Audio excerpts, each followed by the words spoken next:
এরকমই একদিন সোনাদির বর আমার জামাইবাবু কল্যাণী থেকে আমাদের বাড়িতে এলেন। জামাইবাবু তখন কল্যাণীতে পোস্টেড ছিলেন। এই একটা বছর জামাইবাবুর সঙ্গে আমার দেখাই হয়নি। সেদিন বাড়িতে কেউ ছিল না। দরজায় বেল শুনে বাধ্য হয়ে আমাকেই উঠে দরজা খুলতে যেতে হলো। দরজা খুলতেই জামাইবাবু বললেন, সাবু আছে? আমি তো অবাক। জামাইবাবু কেন বললেন? অরে একটু ডাকেন, কন সোনা জামাইবাবু আইছে।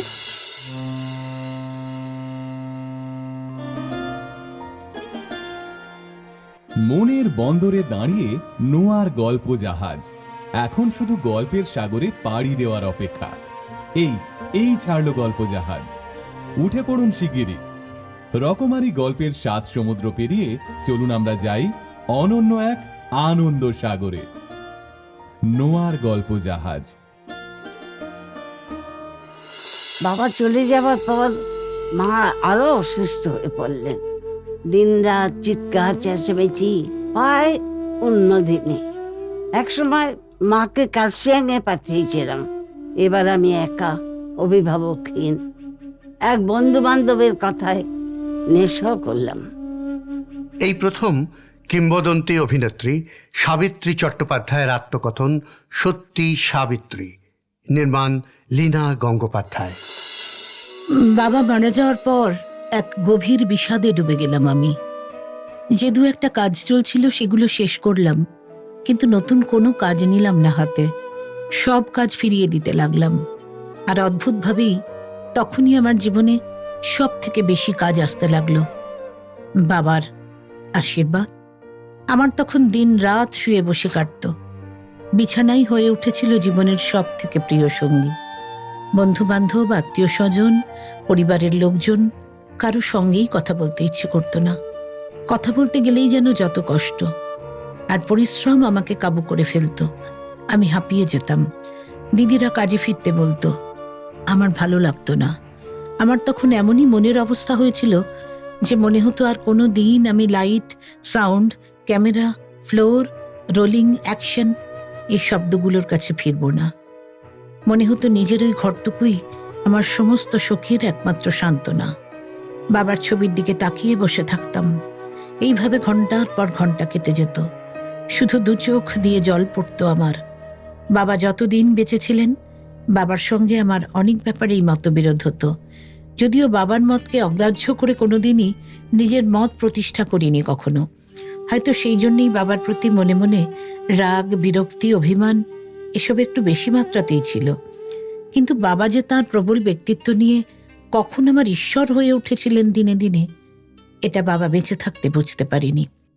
আমি যে বাবার উপর ভেতরে ভেতরে এতটা নির্ভরশীল হয়ে গিয়েছিলাম এও বুঝতে পারিনি আগে। বাবা আসলে আমার কাছে আস্ত একটা পৃথিবী হয়ে উঠেছিলেন। তাই বাবার চলে যাওয়া আমাকে একেবারে শূন্য করে দিল। আমি নিঃস্ব হয়ে উঠলাম মনে মনে। তখন মনে হতো আমি যেন অঝোর বৃষ্টি ঝরা পৃথিবীতে একা একা হেঁটে যাচ্ছি। মাথার উপর বিদ্যুৎ চমকাচ্ছে, কর্কর বাজের শব্দে পৃথিবী কেঁপে উঠছে, আর এসবের মধ্যে হেঁটে যাচ্ছি একা আমি। অনন্ত চরাচর ভেসে যাচ্ছে, মহাপ্রলয় ঘটে যাচ্ছে পৃথিবীতে। ওই মহাপ্রলয়ের মধ্যে একা পথ হাঁটছি আমি। ওই মহাপ্রলয়ে যে মানুষটা আমাকে রক্ষা করতে পারতেন তিনি নেই, কোথাও নেই তিনি। কত রাতে ঘুম ভেঙে গিয়েছে দুঃস্বপ্ন দেখে, আর আমি এক অসহায় মেয়ে বাবা বলে ফুঁপিয়ে ফুঁপিয়ে কেঁদে বাকি রাত পার করেছি। অথচ পৃথিবী তো তার নিজের নিয়মেই চলছিল। তার তো কোথাও এতটুকু কিচ্ছু এসে যায়নি, তার এতটুকু ছন্দপতন হয়নি। ছন্দপতন ঘটে গিয়েছে আমার। আমি আর কিছুতেই স্বাভাবিক ছন্দে ফিরতে পারছি না। জীবনটা এমন বিস্বাদ হয়ে গেল যে কিচ্ছু ভালো লাগতো না। খাবারকে তো বিষ মনে হতো, মুখেই তুলতে ইচ্ছে করতো না। এর মধ্যেই মায়ের অসুখের আবার বাড়াবাড়ি। গোটা দিন মানে সূর্য ওঠার পর থেকে সূর্যাস্ত অবধি মায়ের চিৎকার, চেঁচামেচি, কান্নাকাটি চলত। মায়ের শরীরের জ্বালাপোড়া এমন বেড়ে গেল, মা বাচ্চা মেয়েদের মতো দেওয়ালে মাথাকটে কাঁদতেন সারাদিন। মায়ের ওই বিভৎস কান্না, বাবার না থাকা, সবটা মিলে বাড়ির পরিবেশ এমন বিষাদাতুর হয়ে উঠেছিল যে মনে হতো দম বন্ধ হয়ে আসছে আমার। অথচ বাড়ি ছেড়ে এক মুহূর্তের জন্য কোথাও বেরোতেও ইচ্ছে করতো না। এই এক সাংঘাতিক অবস্থা চলতে লাগলো আমার ভেতরে। বাইরে দিদি জামাইবাবুরা, বন্ধু বান্ধব কত বোঝানোর চেষ্টা করলো, কিন্তু আমি তখন কারো কথাই কানে নিতাম না। ওই রকম বিষাদের মধ্যে দিয়ে যেতে যেতেই আমি অমৃতের সন্ধানী হলাম। যে আমি মদ্যপানকে জীবনে সব থেকে ঘৃণার চোখে দেখতাম, সেই আমি মাঝে মাঝে মদ কিনে খেতে শুরু করলাম। যদিও আমি কোনোদিন মাত্রা ছাড়াইনি, অনেক রথী মহারথীকে দেখেছি নেশায় কাবু হয়ে নর্দমায় পড়ে থাকতে। লোকেরা অসহ্য গালাগাল দিত, কিন্তু মদ কোনোদিন আমাকে খেতে পারেনি, আমার চেতনা লোপ করে দিতে পারেনি। এখন এত বছর ধরে মদ্যপান করার পরেও আমি ইচ্ছে করলে যে কোনো দিন মদ ছেড়ে দিতে পারি। আমি জীবনে কোনো মানুষেরই দাসত্ব করিনি। মদ তো সামান্য পানীয় মাত্র। এমনও তো কতদিন হয়েছে, দিনের পর দিন, মাসের পর মাস আমি মদ ছুঁয়ে পর্যন্ত দেখিনি। কই, অসুবিধে তো হয়নি। আমি এরকমই, মনই আমার সব।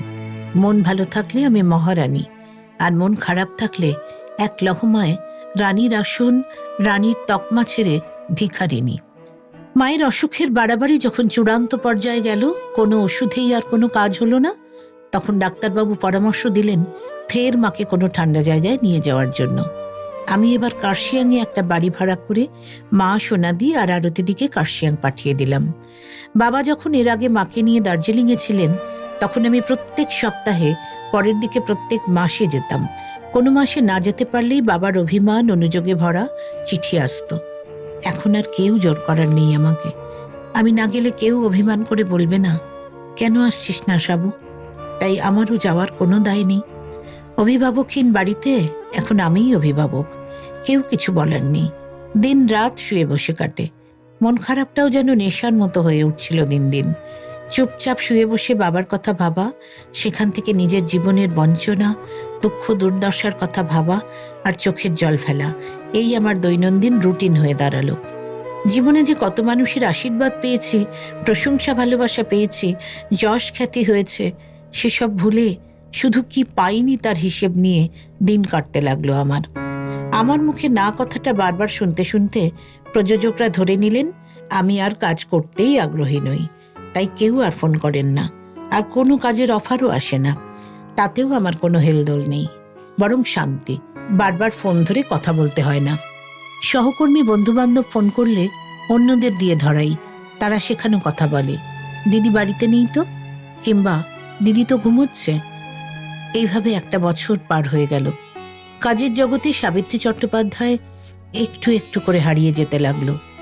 এরকমই একদিন সোনাদির বর আমার জামাইবাবু কল্যাণী থেকে আমাদের বাড়িতে এলেন। জামাইবাবু তখন কল্যাণীতে পোস্টেড ছিলেন। এই একটা বছর জামাইবাবুর সঙ্গে আমার দেখাই হয়নি। সেদিন বাড়িতে কেউ ছিল না। দরজায় বেল শুনে বাধ্য হয়ে আমাকেই উঠে দরজা খুলতে যেতে হলো। দরজা খুলতেই জামাইবাবু বললেন, সাবু আছে? আমি তো অবাক। জামাইবাবু কেন বললেন? অরে একটু ডাকেন, কন সোনা জামাইবাবু আইছে। আমি হতবাক। হলো কি জামাইবাবুর? চোখের সামনে আমাকে দাঁড়িয়ে থাকতে দেখেও চিনতে পারছেন না? এক রাশ বিস্ময় আমার চোখে মুখে। বললাম, জামাইবাবু আমারে চিনতে পারতেছেন না? জামাইবাবু এবার আমার দিকে ভালো করে তাকিয়ে দেখলেন। তারপরেই চিৎকার চেঁচামেচি, তুই তোর এই চেহারা বানাইলি কি কইরা? এত মোটা হইছস, তরে তো দরজা কাইটা বাইর করতে হইব আর 2 দিন পর। নিজের চেহারা আয়নায় দেখোস না? তুই নাকি অভিনয় করস? কে তোরে কাজ দিব? কয়দিন জমা টাকায় চলবো রে, এরপর তো না খাইয়া মরবি। জামাইবাবুর বলে যাওয়া কথায় যেন আমি বিষাদ সমুদ্র থেকে সাঁতরে ডাঙায় আসতে লাগলাম। আমার তখন মনে হতে লাগলো, জামাইবাবু বলুন, আরো বলুন আমাকে। জামাইবাবু সত্যি সত্যি আমাকে বকতে শুরু করলেন। বাবার পরে এমন করে কেউ আমাকে বকেনি।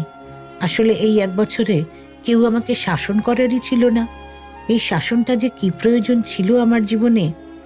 পরদিন থেকে আমার জীবনের একমাত্র ফোকাস হলো রোগা হওয়া। রোগা হওয়ার জন্য যে কি অসীম সাধনা করেছি, সে গল্পও শোনাবো আপনাদের পরের পর্বে। এরকম মজা না আরো অনেক কথা আপনাদের বলবো, শুনতে থাকুন।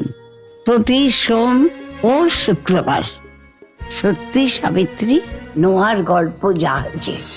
নানা স্বাদের গল্প শুনতে আজই সাবস্ক্রাইব করুন নোয়া গল্প জাহাজ। প্রেস করুন বেল আইকন।